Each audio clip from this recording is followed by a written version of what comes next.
The Holocene extinction, a time period where the extinction rate is 100 to 1,000 times greater than normal. This is happening right now, and you bet it's our fault. To stop this global extinction crisis, humanity will need to make some fundamental changes to the way it interacts with the environment. But that's not what I'm going to talk to you about today. In this speech, I'm interested in the species we have already steamrolled over, the ones whose survival now hinges upon human intervention. To prevent biodiversity loss, we need to focus on the species we have already harmed as well as those we're about to, because on Earth, everything is connected. My name is Zach, and I present to you a conservation-based solution for reducing biodiversity loss. In order to understand the larger picture of biodiversity, we need to treat nature like a system, a complex whole made up of many interconnected pieces. In an ecosystem, these pieces are individual species, and just like with any other system, if you remove or damage one of these pieces, you risk the well-being of the system as a whole. For example, the sea otter hunts sea urchins along the Pacific coast of North America.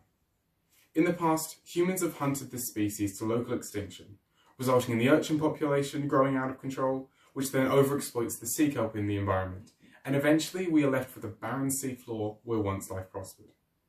This demonstrates the ecological cascade effect. And this really shows how interdependent life is. So why is it with conservation we often prioritise individual species? In New Zealand, one nationally recognised species is the kakapo, a flightless, distinct-smelling bird whose main defence mechanism when threatened is to stand still. Guess why this species is critically endangered? A television star and social media influencer, this species has more public interest than most. But even with this added support, the kakapo population has grown by a mere 160 individuals in the 3 decades the kakapo recovery program has been active. All we have to show for our efforts is a population so small it could be wiped out by a single freak natural event.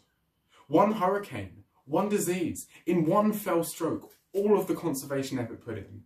That $200,000 of annual funding could all be for nothing.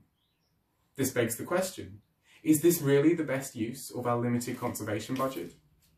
It's tempting to say that we should instead be allocating resources where they would have the greatest benefit to biodiversity, an approach some researchers predict could almost double biodiversity gains. But it's never that simple. What iconic, charismatic species can do is make people want to donate. I'm not sure how many people have fallen in love with the rough gecko, but you can't help but fawn over a funky-looking parrot. The solution I propose then is to stop private funding of individual species. A concept I came across is the Flagship Fleet, a group of individual endangered species with an iconic flagship species as its figurehead. Funding would be directed towards these fleets, but then the money is distributed to all the species within them. Imagine the new and improved kakapo fleet. You might give money for the sake of the kakapo, but it will also go towards the rock wren, the grand skink, and a handful of native plants.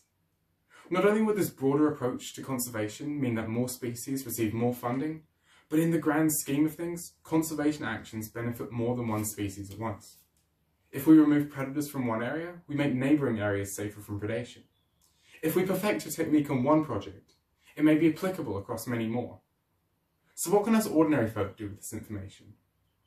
The only thing I can ask is for each of you to gain an open mindset. While you may have a favourite endangered species, the kiwi for instance, it is important that we avoid getting tunnel vision.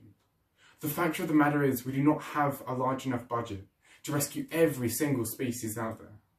So we need to settle for preventing as much ecological collapse as possible. The solution lies not in conserving one species or one ecosystem. It lies in conserving our entire planet. As my speech nears its conclusion, I hope you now understand some of the problems we face with conservation and how flagship fleets may be able to address these. Conservation efforts are inextricably linked to funding and garnering the interest of the public, and so a solution to let us more efficiently undo the effects of human expansion must seek to address all of these areas. Admittedly, flagship fleets will not be able to solve all of our biodiversity problems, but they're another stone in the foundation. On Earth, everything is connected. This is both a warning and a gift. Let us not doom our world through careless squandering of biodiversity, and instead appreciate all the life we get to share.